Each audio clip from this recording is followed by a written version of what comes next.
গত ক্লাসে যারা ছিল, উপমা বলো, গত ক্লাসে কোন পর্যন্ত পড়েছিলে?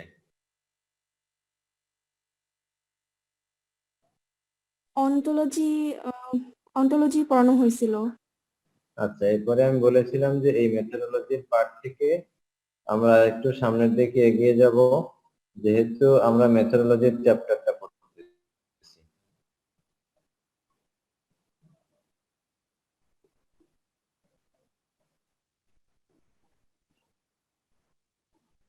তো গত ক্লাসের পড়াশোনার পরে আমি আবার এখানে শুরু করতেছি।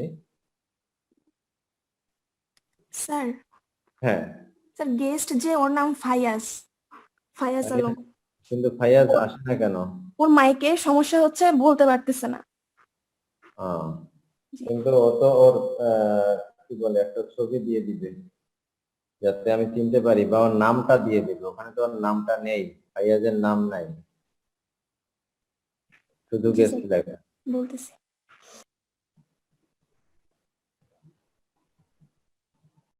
আমরা আজকে কিছুটা এপিস্টেমোলজি নিয়ে আলোচনা করে আবার সে আগে একটা ক্লাস নিয়েছিলাম তোমাদেরকে, তিনটা অ্যাপ্রোচ, সেই অ্যাপ্রোচ তিনটা আবার দেখাবো। অন্টোলজি সম্পর্কে বিস্তারিত আলোচনা গত ক্লাসে হয়ে গিয়েছে এবং তোমরা আশা করি ধরতেও পেরেছো এবং খুব সহজ।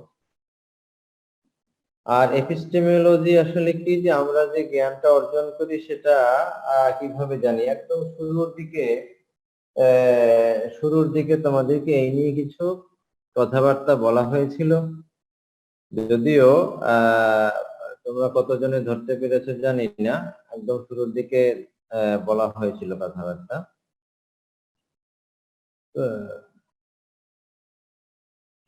হ্যাঁ, আমি রেকর্ডিংটা অন করে দিচ্ছি। তো আবারও আমরা ওই কথায় আসতেছি, এপিস্টেমোলজি মানে আমরা কিভাবে জানি কোন একটা বিষয়। যখন আমরা জানি, কিভাবে জানি এটা নিয়ে প্রশ্ন করে, বাংলায় বলে জ্ঞান তত্ত্ব, জ্ঞানের তত্ত্ব। আমাদের কাছে জ্ঞানটা আসে কিভাবে আসে, কিংবা জ্ঞান তৈরি করতে আমাকে কি করা দরকার, কোন একটা জিনিস কে জ্ঞান হিসেবে তৈরি করার ক্ষেত্রে আমাকে কি কাজ করা দরকার।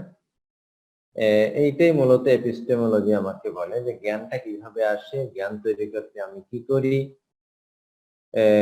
আমি যা জানি সেটা কিভাবে জানি, এই জিনিসগুলো। তো এপিস্টেমোলজি নিয়ে যে সাধারণ একটা কথা, যেটা আমাদের নিউম্যানের বইয়ে আছে, an area of philosophy concerned with the creation of knowledge, যেটা ফিলোসফির একটা দিক যেটা নলেজ ক্রিয়েশনের সাথে সম্পৃক্ত, জ্ঞান সৃষ্টির সাথে সম্পৃক্ত। ফিলোসফির এই দিকটা জ্ঞান সৃষ্টির সাথে সম্পৃক্ত। আর তার ফোকাসড এরিয়া কি? Focuses on how we know what we know, যে আমরা যেই জিনিসটা জানি, যেই বিষয়টা জানি, সেই বিষয়টা কিভাবে জানি, এই ফোকাসটাই এপিস্টেমোলজি করে। or what are the most valid ways to reach truth, সত্যে পৌঁছানোর ক্ষেত্রে ভ্যালিড পথ কোনগুলো, যেগুলো গ্রহণযোগ্য পথ কোনগুলো, সেটা আমাদেরকে জানায়। তার মানে ফিলোসফির একটা দিক, ফিলোসফির একটা দিক যেটা মূলত সম্পৃক্ত নলেজ ক্রিয়েশনের সাথে, জ্ঞান সৃষ্টির সাথে, এবং ফোকাস করে যে আমরা যেটা জানি সেটা কিভাবে জানি, কিংবা আমাদের সত্যে পৌঁছার ক্ষেত্রে গ্রহণযোগ্য পথ কোনগুলো। এখন এখান থেকেই কিন্তু আমরা ওই অ্যাপ্রোচের দিকে ধীরে ধীরে যেতে পারি। আমরা অ্যাপ্রোচের দিকে যাই, মানে সত্যে পৌঁছানোর ক্ষেত্রে গ্রহণযোগ্য পথ, আমার রেজাল্ট পাওয়ার ক্ষেত্রে গ্রহণযোগ্য পথ কোনগুলো। তখনই কিন্তু আমি মনে করে নেই কারো কারো দৃষ্টিভঙ্গিতে গ্রহণযোগ্য পথ এটা, আবার কারো দৃষ্টিভঙ্গিতে গ্রহণযোগ্য পথ অন্যটা। যেমন আমরা যে দুটো পজিশন নিয়ে গতকালকে আলোচনা করেছিলাম, একটা হলো রিয়ালিস্টদের পজিশন আর একটা হলো নমিনালিস্টদের পজিশন। অন্টোলজির ক্ষেত্রেও আমরা দেখেছি, এপিস্টেমোলজির ক্ষেত্রেও আমরা একই রকম দেখব যে রিয়ালিস্টদের পজিশনকে আমরা যদি নিজেরা রিয়ালিস্টদের পজিশনকে অ্যাকসেপ্ট করে নেই, গ্রহণ করে নেই, অবলম্বন করি, তাহলে আমরা জ্ঞানকে তৈরি করব, জ্ঞান উৎপাদন করব এবং রিয়ালিটি সম্পর্কে শিখব, জানব by making careful observations of it. মানে আমরা এটাকে ভালোভাবে সযত্নে পরীক্ষা নিরীক্ষা করে, তারপরে সযত্নে পরীক্ষা নিরীক্ষা করার মাধ্যমে আমরা জ্ঞানটাকে তৈরি করব কিংবা রিয়ালিটিতে পৌঁছবো ভালোভাবে পরীক্ষা নিরীক্ষা। এবং একজন রিয়ালিস্ট কি বলে যে চারিদিকে একটা এম্পিরিক্যাল ওয়ার্ল্ড আছে। এম্পিরিক্যাল ওয়ার্ল্ড মানে অভিজ্ঞতার আলোকে নিয়োজিত পরীক্ষা নিরীক্ষার দ্বারা প্রাপ্ত যে জ্ঞান, সেই জ্ঞানে সমৃদ্ধ যে পৃথিবী, সেটার মধ্যেই সবকিছু আছে এবং সেটা আমাদের ভিতরগত যে পারসেপশন, ভিতরগত যে চিন্তা, আমাদের নিজস্ব চিন্তা চেতনার বাইরে অবস্থান করে, যেটা আমরা অন্টোলজির ক্ষেত্রেও দেখেছি একই কথা বলে। আমরা এম্পিরিক্যাল এভিডেন্স গ্যাদার করতে করতে আমরা যেটা খুঁজে নেই সেটা হলো some of our ideas about reality can be verified or found consistent with the evidence. আমাদের কোনো আইডিয়া, আমাদের রিয়ালিটি সম্পর্কে কোনো আইডিয়া এভিডেন্সের সাথে কনসিস্টেন্ট হয়। আমি যে পরীক্ষা নিরীক্ষা করব তার সাথে সামঞ্জস্যপূর্ণ হয় কোনো আইডিয়া। আবার কিছু কিছু আইডিয়া এমন আছে যেটা ফলস প্রমাণিত হয় এবং এম্পিরিক্যাল এভিডেন্সকে সাপোর্ট করার ক্ষেত্রে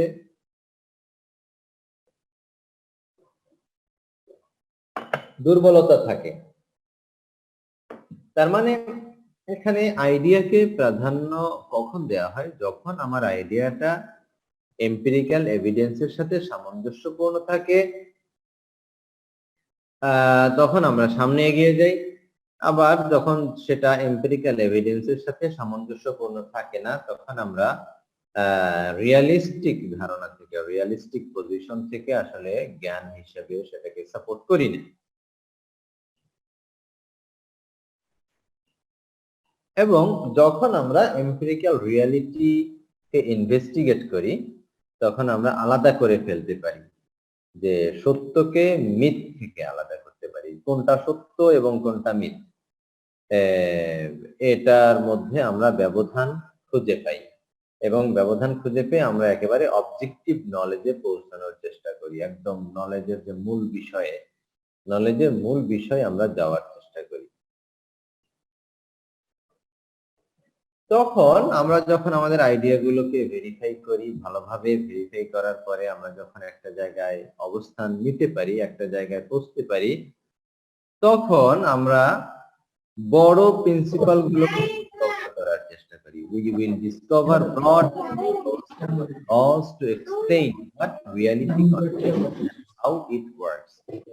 যখন আমার আইডিয়ার সাথে এম্পিরিক্যাল এভিডেন্সের মিল হয় এবং ভেরিফাইড হয়ে যায়, তখন আমরা ব্রড প্রিন্সিপাল গুলোকে আরো আবিষ্কার করতে পারি যে হ্যাঁ, তাহলে এই ঘটনার বিষয়গুলো আসলে কোন কোন ক্যারেক্টারিস্টিক্স কে সাপোর্ট করে এবং এর মধ্যে থেকে আমরা লও বের করে ফেলতে পারি। হ্যাঁ, এটার ধারা এটা, এই বিষয়টার ধারাই এটা। তোমাদের নয়েজ হচ্ছে কারো কারো ইসের মধ্যে, একটু তোমরা বন্ধ করে নাও। এবং হাউ ইট ওয়ার্কস, এটা কিভাবে কাজ করে, কারণ আমরা তখন কিন্তু ওই যে আমরা জেনারেলাইজ করতে পারি। এর আগে কথা বলা হয়েছিল যে যখন আমরা একটা জায়গায় গিয়ে অবস্থান করি, আমাদের নলেজকে মনে করি যে হ্যাঁ, এই জিনিসটা এম্পিরিক্যালি ভেরিফাইড হয়েছে, তখন কিন্তু আমরা এর প্রিন্সিপাল গুলো দেখার চেষ্টা করি, এর ল গুলো খুঁজে বের করার চেষ্টা করি এবং সেটাকে নিয়ে আমরা পুনরায় রিয়েলিটিকে বোঝার চেষ্টা করি। এই জন্য এম্পিরিক্যাল ডেটা সংগ্রহ করি, আমরা এম্পিরিক্যাল ডেটা দিয়ে আমরা এই গবেষণাটা চালাই।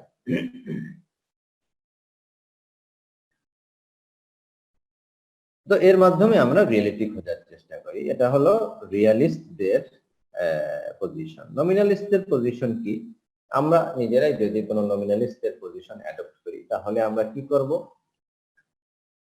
Making observations will not lead to knowledge about reality because interpretations and subjective views greatly influence all observations. যেটা আমরা অন্টোলজিতেও দেখেছি যে আমরা শুধুমাত্র অবজারভেশন করার দ্বারা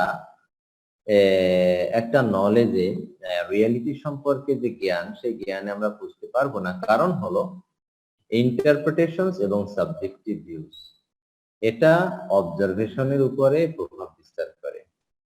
তার মানে হলো যিনি অবজারভার থাকবেন, যিনি পরীক্ষা নিরীক্ষা করবেন, ওনার ইন্টারপ্রিটেশনটাও এবং ওনার ইন্টারপ্রিটেশনের মধ্যে ওনার সাবজেক্টিভ ভিউর রিফ্লেকশন হবে। ওনার যে ব্যাখ্যা তার মধ্যে ওনার সাবজেক্টিভ ভিউ মানে ব্যক্তিগত মতামতের রিফ্লেকশন হবে। তো সেক্ষেত্রে আমরা কখনোই শুধুমাত্র অবজারভেশনের উপরে ভিত্তি করে একটা অবজেক্টিভ নলেজ বলে দিতে পারবো না। কারণ হলো এখানে অবজারভার যিনি, তার ইন্টারপ্রিটেশন আছে এবং তার সাবজেক্টিভ ভিউ আছে।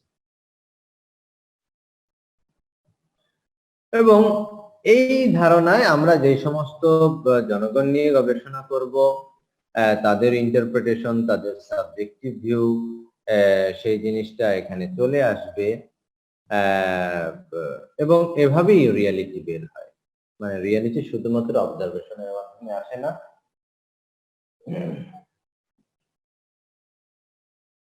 রাইসা কিছু বলতে চাচ্ছ?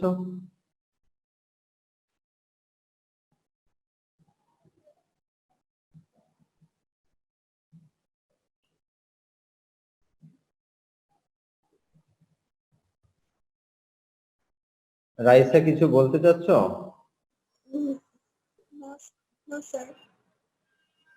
আচ্ছা,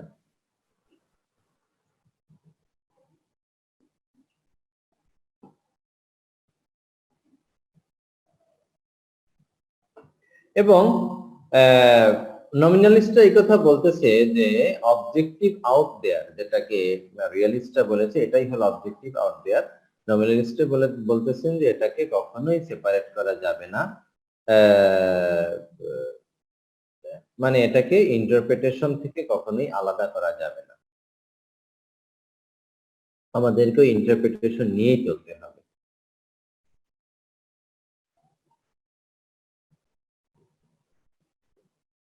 তো এই ক্ষেত্রে সোশ্যাল সায়েন্সের নলেজটা কিভাবে প্রডিউস করব সেটা বলতে গিয়ে নমিনালিস্টরা বলেছেন যে আমাদেরকে অবশ্যই we must inductively observe, interpret and reflect on what other people are saying and doing in specific social contexts while we simultaneously reflect on our own experiences and interpretations. আমরা ইন্ডাকটিভলি দেখি, বড় আকারে জিনিসটা দেখি, ব্যাখ্যা করি এবং অন্যান্যরা এই বিষয়ে কি বলে সেটাও দেখি, স্পেসিফিক সোশ্যাল কনটেক্সটে এই বিষয়টা সামনে চলে এসেছে সেটাও আমরা দেখি এবং ফাইনালি আমাদের এক্সপেরিয়েন্স, আমাদের ইন্টারপ্রিটেশন এর মধ্যে প্রতিফলিত হয়।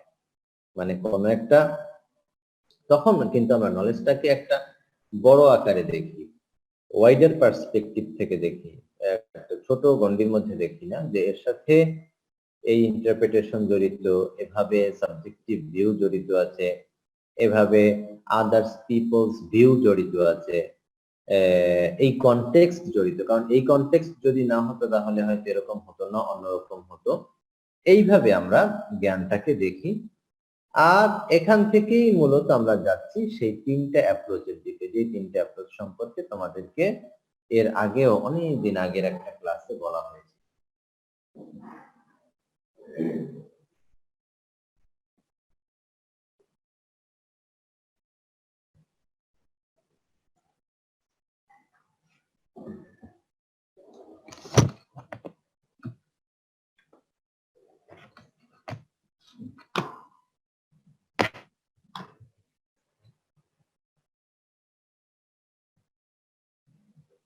তোমাদেরকে এই লেকচারটা আমি দিয়েছিলাম, নিশ্চয়ই মনে পড়তেছে।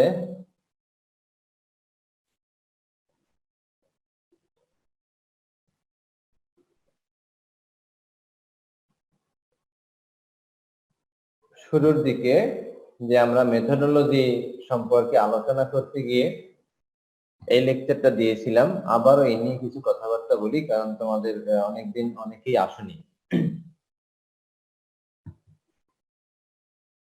যে যেই সমস্ত টার্ম গুলো নিয়ে আমরা আলোচনা করেছি তার মধ্যে অন্টোলজি নিয়ে আলোচনা করা হয়েছে, এপিস্টেমোলজি নিয়ে আলোচনা করা হয়েছে, মেথডোলজি নিয়েও আমরা আলোচনা করব আরো সামনে।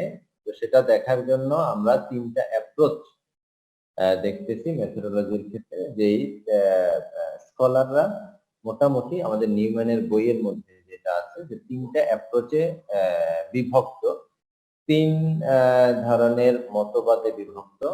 যে জ্ঞান আমরা পাই, কেউ বলতেছে এভাবে, আবার কেউ ওই জায়গাটাকে দৃষ্টিভঙ্গিটাকে সাপোর্ট করে না, অন্য একটা দৃষ্টিভঙ্গিকে সাপোর্ট করেছে, সে বলেছে এভাবে। এভাবে করে আমরা 3টা অ্যাপ্রোচকে দেখে থাকি। একটা হলো পজিটিভিস্ট সোশ্যাল সায়েন্স, আর একটা ইন্টারপ্রেটিভ সোশ্যাল সায়েন্স, আর একটা হলো ক্রিটিক্যাল সোশ্যাল সায়েন্স।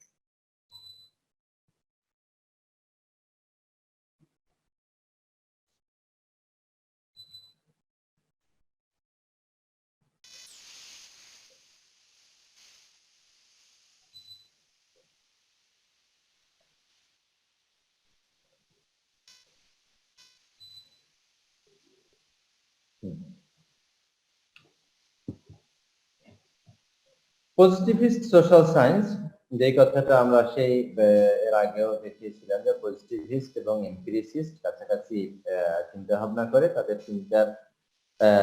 চিন্তার মূল বক্তব্যই হলো যে সবকিছু আমরা এক্সপেরিমেন্টের মাধ্যমে জ্ঞান পাই, অবজারভেশনের মাধ্যমে আমাদের জ্ঞান চলে আসে। তো এরা কারা? ওয়েস্টার্ন ইউরোপিয়ান ফিলোসফার্স, তারাই মূলত পজিটিভিজমকে ডেভেলপ করেছেন লেট 18th এবং আর্লি 19th সেঞ্চুরিতে। এবং তাদের মধ্যে ব্রিটিশ ফিলোসফার ডেভিড হিউম এবং জন স্টুয়ার্ট মিল, ওনারা অন্যতম ভূমিকা পালন করেছেন। ডেভিড হিউম তার একটা বই এ ট্রিটিস অফ হিউম্যান নেচার, এই বইয়ের মাধ্যমে, এবং জন স্টুয়ার্ট মিল তার বই এ সিস্টেম অফ লজিক এর মাধ্যমে তারা মূলত পজিটিভিস্ট সায়েন্সের মূল বিষয়গুলোর একটা আউটলাইন তুলে ধরেছেন। ওনাদের সাথে সাথে ফ্রেঞ্চ ফিলোসফার যারা আছেন, যেমন ফাউন্ডার অফ সোশিওলজি যাকে বলা হয় অগাস্ট কোন্ট, ওনার বই course de philosophy positivistic, the course of positive philosophy, এই বই খুব ভালোভাবে সোশ্যাল সায়েন্সের যে পজিটিভিজমের বিষয়টা, পজিটিভিজম সংক্রান্ত প্রিন্সিপাল গুলো উনি এই বইয়ের মধ্যে বিস্তারিত আলোচনা করেছেন।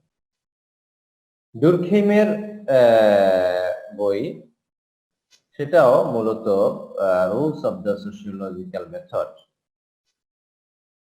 আর্লি সোশ্যাল রিসার্চার তারা এই বইয়ের মাধ্যমেও এই পজিটিভিস্টিক অ্যাটিটিউড, পজিটিভিস্টিক যে সোশ্যাল সায়েন্সের আইডিয়া, সেই আইডিয়াটাকে আরো মজবুত করার ক্ষেত্রে ওনারা বইটা ভূমিকা পালন করেছে। তো কি বলে পজিটিভিস্ট সোশ্যাল সায়েন্স? কি বলে? emphasizes discovering causal laws. Positivist social science সবসময় এমফাসাইজ করে, জোর দেয় যে আমরা একটা কজাল ল ডিসকভার করব, যে নিশ্চয়ই এর পেছনে একটা কারণ আছে, নিশ্চয়ই এর পেছনে একটা নিয়ম আছে।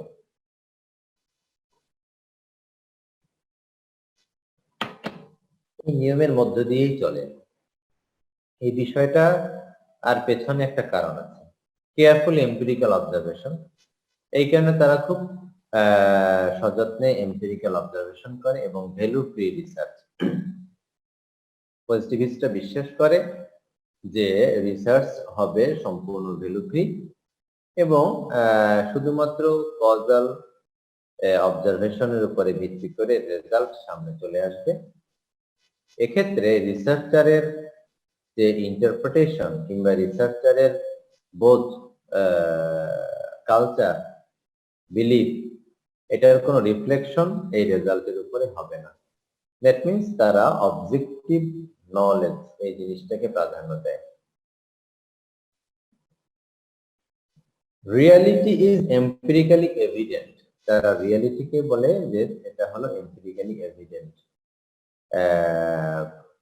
এটা মূলত এভিডেন্স হিসেবে সামনে চলে এসেছে, একটা উদাহরণ হিসেবে সামনে চলে এসেছে এবং এটাই মূল বিষয়বস্তু।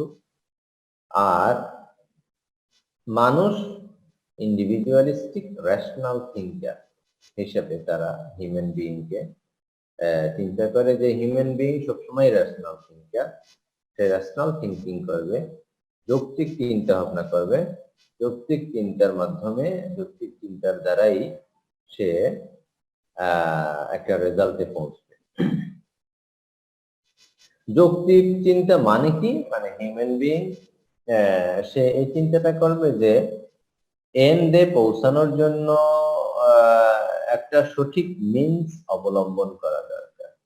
মানে যখন সে একটা এন্ড খুঁজে পাবে, সে মিনসও অবলম্বন করবে এবং সে ওই মিনস এবং এন্ডস, উপায় এবং লক্ষ্য, এই দুটোর মধ্যে একটা কি বলে সে কারণ, কার্যকারণ খুঁজে পাবে।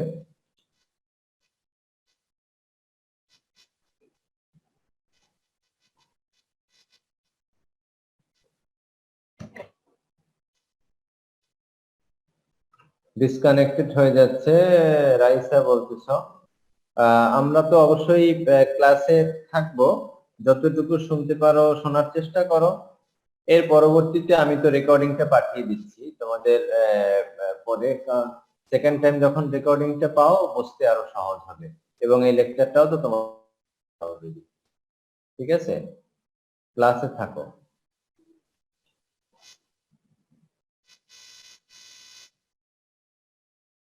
এবং ডিটারমিনিস্টিক স্ট্যান্স নিয়েছে তারা, পজিটিভিস্টরা, বুঝলেন? হ্যাঁ, আমি যে নলেজটা তৈরি করব সেটা একদম এক্স্যাক্টলি ডিটারমাইন্ড হয়ে, কারণ সে যেহেতু পরীক্ষা নিরীক্ষা করে, সে স্ট্যাটিস্টিক্যাল অ্যানালাইসিস করে, ম্যাথমেটিক্যাল ফর্মুলা ব্যবহার করে এবং একটা সঠিক রেজাল্টে পৌঁছানোর চেষ্টা করে, সেই কারণে ডিটারমিনিস্টিক একটা স্ট্যান্স নেয় তারা। এবং সায়েন্টিফিক নলেজকে অন্যান্য সমস্ত নলেজ থেকে আলাদা এবং সুপিরিয়র হিসাবে তারা ভাবে।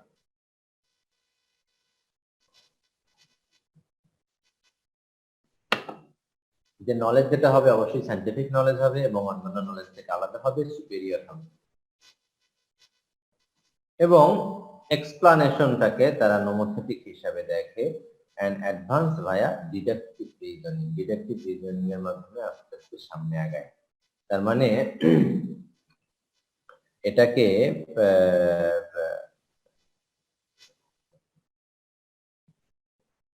মানে কজ এন্ড এফেক্ট রিলেশনশিপের সাথে মিলিয়ে নেয় যে কার্যকারণ সম্পর্ক আছে, এভাবেই তারা একটা ব্যাখ্যা দান করে। মানে ব্যাখ্যাটা এরকম না যে কি বলে নতুন নতুন করে এসেছে, হঠাৎ করে এসেছে, এরকম না, বরং কার্যকারণ সম্পর্ক আছে, এভাবে সে ব্যাখ্যাটা দান করিয়ে দেয়। ইনস্ট্রুমেন্টাল ওরিয়েন্টেশন, ইনস্ট্রুমেন্টকে তারা ব্যবহার করে জ্ঞান তৈরির ক্ষেত্রে, এবং টেকনোক্রেটিক পার্সপেক্টিভ দৃষ্টিভঙ্গি থেকে তারা নিয়ে আসে। আর সোশ্যাল সায়েন্সকে এরা বলে যে ভ্যালু ফ্রি এবং অবজেক্টিভ। সায়েন্সও যেমন ভ্যালু ফ্রি, এরা সোশ্যাল সায়েন্সের যে গবেষণাটা করে সেই গবেষণাকেও তারা ভ্যালু ফ্রি হিসাবে দেখে, মূল্যবোধ নিরপেক্ষ হিসাবে দেখে, অবজেক্টিভ হিসাবে দেখে।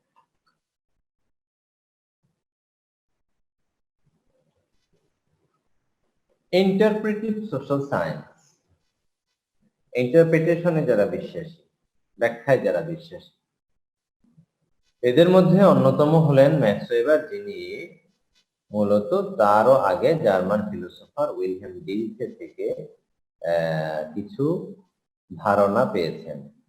ম্যাক্স ওয়েবার এবং উইলহেম ডিলফে এই ইন্টারপ্রেটিভ সোশ্যাল সায়েন্সের প্রবক্তা, এবং ডিলফে দুটো fundamentally different types of science এর কথা বলেছেন। উনি যেহেতু জার্মান ফিলোসোফার, জার্মান হিসেবে নাম দিয়েছেন এটলারা এবং ভেরস্টেহেন, দুটো নাম দিয়েছেন। একটা হলো অ্যাবস্ট্রাক্ট এক্সপ্লানেশন, যেটা পরবর্তীতে ওভাবেই আন্ডারস্ট্যান্ডিং হয়, আর একটা হলো ভেরস্টেহেন। উনি ভেরস্টেহেন শব্দটির উপরে জোর দিয়েছেন, যাকে মূলত অর্থ করেছেন everyday life experience of people in specific historical setting. যে হিউম্যান বিইং এর যে এক্সপেরিয়েন্স, তার প্রতিদিনকার জীবন থেকে যে শিক্ষা, সেটাকে উনি ভেরস্টেহেন, মানে ভেরস্টেহেনকে যদি আমরা শাব্দিক অর্থ হিসেবে দাঁড় করাই, সেটাকে আমরা বলতে পারবো আন্ডারস্ট্যান্ডিং। কিন্তু আসলে উনি শুধুমাত্র ভেরস্টেহেন দ্বারা আন্ডারস্ট্যান্ডিং বুঝান নাই, বরং আরো কিছু বেশি। যেমন বক্তার একটা বক্তব্য কিংবা একজন লেখকের লেখা, সেটা শুধু আন্ডারস্ট্যান্ডিং হলেই ভেরস্টেহেনের অর্থ শেষ হয়ে যায় না, বরং এটার সাথে উনি আরো কিছু জিনিস যুক্ত করেছেন। মানে বক্তার ফিলিংসটা জানার চেষ্টা করা। He embraced Verstehen and felt that we must learn the personal reasons or motives that shape a person's internal feelings and guide decisions to act in particular ways. Verstehen মানে শুধুমাত্র আন্ডারস্ট্যান্ডিং না, যে একজন মানুষ একটা জিনিস লিখে দিয়েছে কিংবা একজন বক্তা একটা কথা বলেছে, সেটা আমি বুঝে ফেললাম। কিন্তু ভেরস্টেহেন এর থেকে আরো কিছু বেশি। ভেরস্টেহেন বলতে যে শুধু বোঝাই না, বরং ইনার ফিলিং, মানে এমপ্যাথি, যেটাকে আরো একটা অর্থ করলে দাঁড়ায় এমপ্যাথি, মানে তার সাথে সমব্যথী হয়ে জিনিসটা বোঝা। যে বক্তা বক্তার সাথে, তার বক্তব্যের সাথে সমব্যথী হয়ে, তার মানে তার ভিতরকার ফিলিং, কোন ফিলিংটাকে কাজে লাগিয়ে সে বক্তব্যটা দিয়েছে, সেই বক্তব্যটা ওভাবে ফিলিং দেখে বোঝার চেষ্টা করে। দ্যাট ইজ ইন্টারপ্রেটিভ সোশ্যাল সায়েন্স, এবং এটাই হলো ভেরস্টেহেন। ম্যাক্স ওয়েবার এই ভেরস্টেহেন শব্দটা কি মূলত সোশ্যাল সায়েন্সের ক্ষেত্রে ব্যবহার করেছেন। একজন সোশ্যাল সায়েন্টিস্ট, উনি গবেষণা করার সময় যে ডেটাটা নেবেন কিংবা যে বক্তব্যটা নেবেন কিংবা যার লেখনীটা নেবেন, সেই লেখনীর ইনার ফিলিংটা বোঝার চেষ্টা করবেন। এটাই হলো ভেরস্টেহেনের মূল কথা। এই কারণে তারা কোন জিনিসের উপরে জোর দেয়? Emphasises meaningful social action. তারা অর্থপূর্ণ সামাজিক কাজ, সেটার দিকে জোর দেয়। সোশ্যালি কনস্ট্রাক্টেড মিনিং, কোন একটা বিষয়ের যে অর্থ, সেটা সোশ্যালি কনস্ট্রাক্টেড, এই কথার দিকে জোর দেয়। যে একটা মিনিং এমনিতেই আমাদের সামনে চলে আসে না, বরং এই মিনিংটা কনস্ট্রাক্ট করা হয়েছে, তৈরি করা হয়েছে, যে কোনো ভাবে হোক, মেকানিজমের মাধ্যমে তৈরি করা হয়েছে সামাজিকভাবে, এই কথার উপরে জোর দেয়। এন্ড ভ্যালু রিলেটিভিজম, এবং মূল্যবোধ থাকবে আপেক্ষিক, মূল্যবোধের আপেক্ষিকতা, আপেক্ষিক দিকটা, মানে কিভাবে কোন মূল্যবোধ এখানে কিভাবে প্রতিষ্ঠিত হয়েছে, প্রতিষ্ঠা লাভ করেছে, কোন মূল্যবোধকে এখানে এস্টাবলিশ করা হয়েছে, এবং সেটা ভেরি করতে পারে, সোসাইটি টু সোসাইটি ভেরি করতে পারে। তো যেই সোসাইটির উপরে গবেষণা করবে, ইউনিট অফ অ্যানালাইসিস যেটা হবে কিংবা লেভেল অফ অ্যানালাইসিস যেটা হবে, সবকিছুর উপরে ভিত্তি করে সে ভ্যালুটাকে প্রাধান্য দিবে। তার গবেষণার মধ্যে ভ্যালু অন্যতম একটা ভূমিকা পালন করবে। ইন্টারপ্রেটিভ সোশ্যাল সায়েন্স হেরমেনিউটিক্স এর সাথে সম্পৃক্ত। হেরমেনিউটিক্স হলো আন্ডারস্ট্যান্ডিং, মিনিং বোঝা। A theory of meaning that originated in the 19th century. Hermeneutics শব্দটা মূলত রিলিজিয়াস টার্ম থেকে এসেছে। রিলিজিয়াস যে টেক্সট, সেই টেক্সটকে বোঝার, টেক্সটের আন্ডারস্ট্যান্ডিং, সেই টার্ম থেকে এসেছে। তো হেরমেনিউটিক্সও এখানে ব্যবহৃত হয়েছে। তার মানে হলো মিনিং, যেই মিনিংটা দাঁড় করানো হয়েছে সেই মিনিংটা বোঝার চেষ্টা করা, অর্থটা বোঝার চেষ্টা করা। এবং তারা আরো কি এমফাসাইজ করে, এটা emphasizes conducting a very close detailed reading of text. টেক্সটটা খুব ভালোভাবে পড়া, একদম ভিতরে ঢুকে পড়া, to acquire a profound deep understanding, যাতে করে আমরা ওই টেক্সটের মধ্য থেকে একদম গভীর যে আন্ডারস্ট্যান্ডিং সেটাকে অ্যাকোয়ার করতে পারি। এবং টেক্সটটা কি, মূলত টেক্সটের মধ্যে কনভারসেশন থাকতে পারে, রিটেন ওয়ার্ড থাকতে পারে, পিকচার থাকতে পারে। একটা পিকচার দিয়েও অনেক কিছু বোঝানো হয়। একটা পিকচার, এই যেমন শুরুর দিকে তোমাদের কেউ একজন তার নিজের কি বলে এখানে একটা ফেস ভিউ তুলে ধরেছিল তোমাদের মধ্যে, যে কেউ এখন আছে কিনা আমি জানি না। হ্যাঁ, যেমন এই একজন যে একটা পিকচার তুলে ধরেছে, এক ব্যক্তির পিকচার, এটা দিয়ে হয়তো নিশ্চয়ই সে কিছু একটা মিন করতে চাচ্ছে, কিছু একটা বোঝাতে চাচ্ছে, যে ওকে কাছে কি যেন নাম একজন বলেছিল, তার নামটা আমি আবার ভুলে গিয়েছি। যাই হোক, ওর নামটা এখনো দেয়নি। তো একটা ছবি দিয়েছে এখানে, এই ছবিটা দিয়ে হয়তো একটা কিছু বোঝানোর চেষ্টা করছে, আমরা বুঝছি না যদিও। কি যেন ওর নামটা? না এটা নেই। ফায়াজ আলম। হ্যাঁ, ফাইয়াজ আলম। তোমরা সবাই দেখতে পাচ্ছ যে ছবিটা, দেখতে পাচ্ছ না? যে একজন অ্যাক্টর সম্ভবত,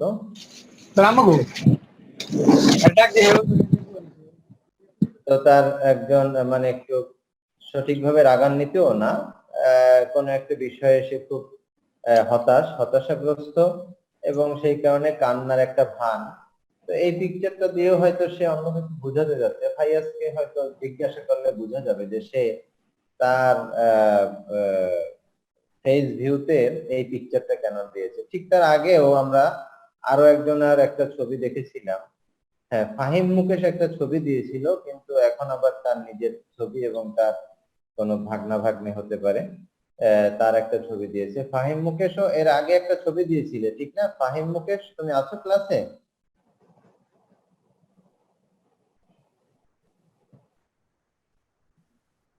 ফাহিম মুকেশ ক্লাসে আছো?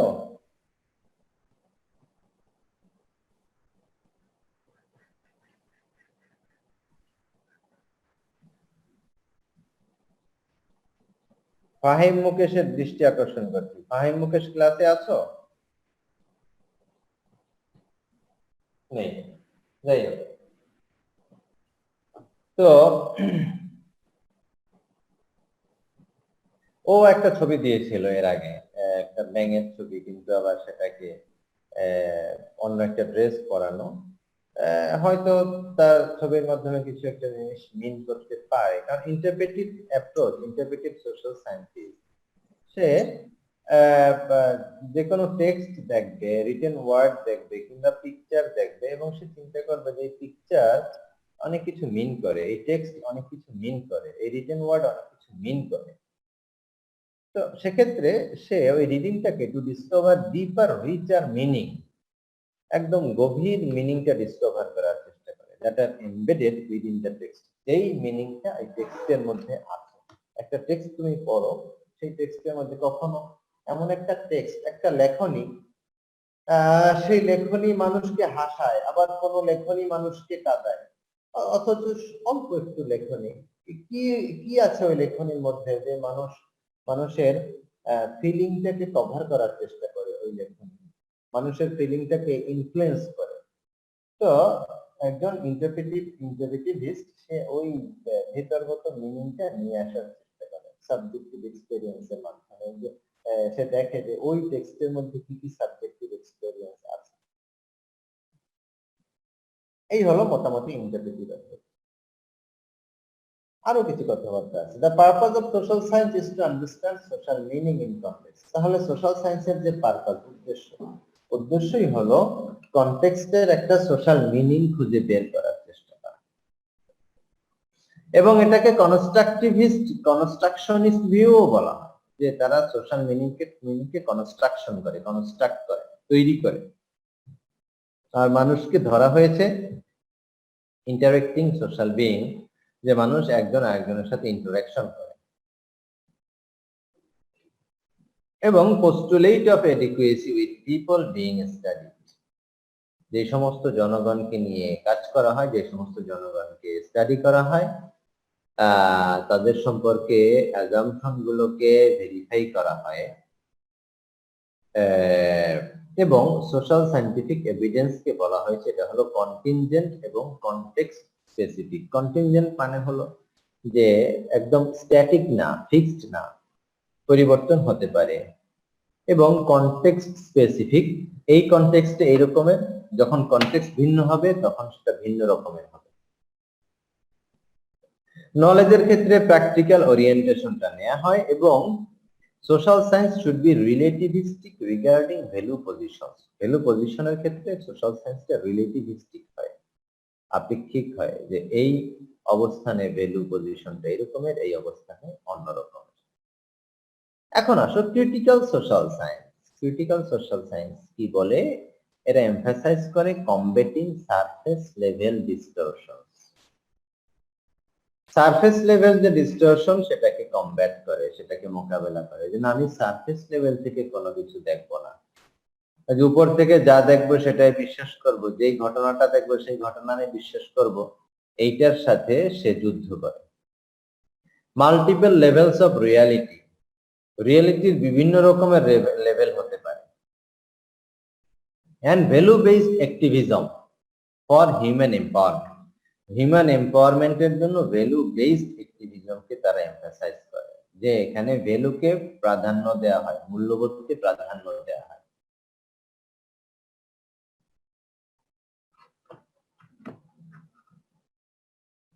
এটার প্রবক্তা কারা? শুরুর দিকে কার্ল মার্কসের কথা বলা হয়েছে, সিগমন্ড ফ্রয়েডের কথা বলা হয়েছে, থিওডর আডর্নোর নাম এসেছে, এরিক ফ্রমের নাম এসেছে, হারবার্ট মার্কিউজের নাম এসেছে। এরা পরবর্তীতে আরো এই ধারণাটাকে ইলাবোরেট করেছেন, এবং তাদের মূল ক্রিটিসিজমটা হলো পজিটিভিস্ট সোশ্যাল সায়েন্সের উপরে, পজিটিভিস্ট সায়েন্সের উপরে তারা ক্রিটিসাইজ করেছেন, এবং সেটাকে বলেছেন ন্যারো, অ্যান্টি ডেমোক্রেটিক এবং নন হিউম্যানিস্ট। পজিটিভিস্ট সোশ্যাল সায়েন্সকে তারা ন্যারো বলেছেন, অ্যান্টি ডেমোক্রেটিক বলেছেন, নন হিউম্যানিস্ট বলেছেন। আরো কয়েকজন ব্যক্তির নামে এখানে আসছে। জুর্গেন হাবেরমাস, তিনিও এই ক্রিটিক্যাল সোশ্যাল সায়েন্সের ধারণাকে আরো অ্যাডভান্স করেছেন নলেজ অ্যান্ড হিউম্যান ইন্টারেস্ট নামক বইয়ের মাধ্যমে। এবং এডুকেশনের ফিল্ডে পাওলো ফ্রেইরে, ওনার যে বই পেডাগজি অফ দ্য অপ্রেসড, এটার মাধ্যমেও এই অ্যাপ্রোচটাকে আরো সামনে এগিয়ে নিয়ে গিয়েছে। ফ্রেঞ্চ সোশিওলজিস্ট পিয়েরে বর্ডিও, এবং বর্ডিওর নাম এখানে খুব গুরুত্বের সাথে এসেছে, যার লেখা outline of A theory of practice, এই লেখাটাও গুরুত্বের সাথে এসেছে এই ক্রিটিক্যাল সোশ্যাল সায়েন্সের আলোচনায়। এবং উনি মূলত শুধুমাত্র পজিটিভিস্টদের ধারণাটাকে রিজেক্ট করেছেন তা না, ইন্টারপ্রেটিভিস্টদের ধারণাটাকেও রিজেক্ট করেছেন, এবং উনি উভয়টাকেই রিজেক্ট করেছেন। এবং উনি যেটা বলেছেন, social research must be reflexive, social research অবশ্যই রিফ্লেক্সিভ হবে। তার মানে study and criticize itself as well as its subject matter. সে বারবার স্টাডি হবে এবং ক্রিটিসাইজ হবে, বারবার স্টাডি হবে, কোন একটা জিনিস নিয়ে গবেষণা গবেষণা হবে, আবার সেটাকে ক্রিটিসাইজ করে নিতে হবে। একজন সোশ্যাল রিসার্চ নিজের গবেষণাকে নিজেও ক্রিটিসাইজ করে নিতে পারে। মানে প্রত্যেকটা দুর্বলতা আসবে, আবার সামনে চলে যাবে, একটা অবস্থার পরিবর্তন হবে। এবং এই রিসার্চটা ডেফিনেটলি পলিটিক্যাল, উনি সেই কথা বলেছেন। এবং উনি আরো বলেছেন, a goal of research is to uncover and demystify ordinary events. একদম অর্ডিনারি যে ইভেন্ট গুলো আছে সেগুলোকে আনকভার করাই হলো রিসার্চের গোল, ডিমিস্টিফাই করা। কারণ রিসার্চের মধ্যেও আমরা অনেক জিনিসটাকে মানে আমাদের সামনে অনেক বোধ, অনেক বিশ্বাস চলে আসে, যেটা আসলে রিসার্চের মাধ্যমেই পরিবর্তন করে। মিস্টিফাইড একটা ধারণা রিসার্চের মাধ্যমে পরিবর্তন করতে হবে, আর এটাই হলো রিসার্চের গোল।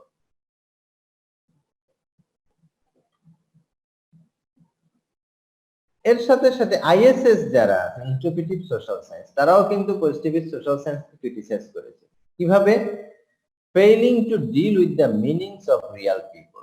রিয়াল পিপলের মিনিংটাকে ডিল করার ক্ষেত্রে ফেল করেছে পজিটিভিস্ট সোশ্যাল সায়েন্টিস্টরা, and their capacity to feel and think, এবং তাদের যে ফিলিং এর ক্যাপাসিটি, তাদের যে থিঙ্কিং এর ক্যাপাসিটি, এটাকেও নেওয়া হয়নি পজিটিভিস্ট ধারণার মধ্যে।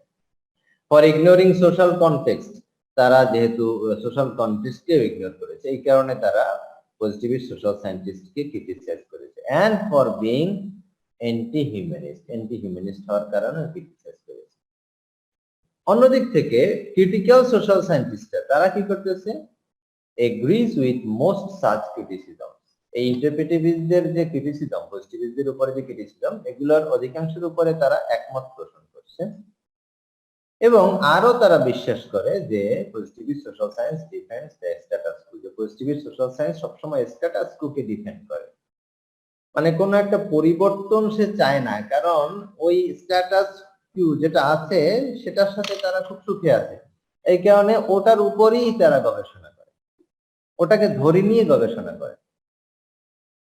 এই কথাই ক্রিটিক্যাল সোশ্যাল সায়েন্টিস্টরা বলেছেন, তারা সবসময় স্ট্যাটাস কো এর এগেইনস্টে, স্ট্যাটাস কো এর বিরুদ্ধে। এই জন্য বলছে পজিটিভ সোশ্যাল সায়েন্স স্ট্যাটাস কোকে ডিফেন্ড করে। Critical social science criticizes ISS for being too subjective. তারা আবার আইএসএস কে, মানে ইন্টারপ্রেটিভ সোশ্যাল সায়েন্সকেও ক্রিটিসাইজ করে এবং বলে যে তারা হলো সাবজেক্টিভ, মানে একদম নিজের কথাকেই সবসময় প্রাধান্য দেয়, সাবজেক্টিভ ভিউ পয়েন্টকে প্রাধান্য দেয়, এন্ড রিলেটিভিস্ট এবং রিলেটিভিস্ট। তারা treating people's ideas as more important, তারা জনগণের আইডিয়াকে খুব বেশি গুরুত্ব দেয়। আইএসএস যারা ইন্টারপ্রেটিভ সোশ্যাল সায়েন্টিস্ট, তারা জনগণের আইডিয়াকে খুব গুরুত্ব দেয়, যেটা অ্যাকচুয়াল কন্ডিশনের বাইরেও হতে পারে। এবং এক্ষেত্রে উদাহরণও দিয়েছেন, রিয়াল পভার্টি নিয়ে কোনো আলোচনা, কিংবা অপারেশন নিয়ে আলোচনা, ভায়োলেন্স নিয়ে আলোচনা, এটা করতে গেলেও তারা ইন্টারপ্রিটেশনকে খুব গুরুত্ব দেয়, যেখানে অ্যাকচুয়ালিটি কিংবা রিয়ালিটি অনেক সময় সামনে চলে আসতে পারে না। সিএসএস আরো বলে যে ISS focuses too much on localised micro level short term setting, যে আইএসএস শর্ট টার্ম সেটিং কে ফোকাস করে, while ignoring the broader and long term structural condition, long term structural condition K ignore করে। যে একটা problem নিয়ে আলোচনা করতে গিয়ে ISS রা শর্ট টার্ম সেটিং নিয়ে আলোচনা করে, ওই অঞ্চলের মানুষের মতামত কিংবা ওই ব্যক্তির মতামত, ওই ব্যক্তির কথাবার্তা। কিন্তু এটা যে একটা লং টার্ম স্ট্রাকচারাল প্রবলেম, কাঠামোগত সমস্যা, এটা নিয়ে আইএসএস রাও বলে না, এটা ক্রিটিক্যাল সোশ্যাল সায়েন্টিস্টরা বলে। যেটা একটা কাঠামোগত সমস্যা, কাঠামোর মধ্যে পরিবর্তন না আনা পর্যন্ত এই সমস্যা দূরীভূত করা যাবে না। এটা হলো ক্রিটিক্যাল সোশ্যাল সায়েন্টিস্টদের কথা। স্ট্রাকচারাল যে কি বলে স্ট্রাকচারাল কন্ডিশন যেটা, সেটার মধ্যে পরিবর্তন নিয়ে আসে। এবং এই কারণে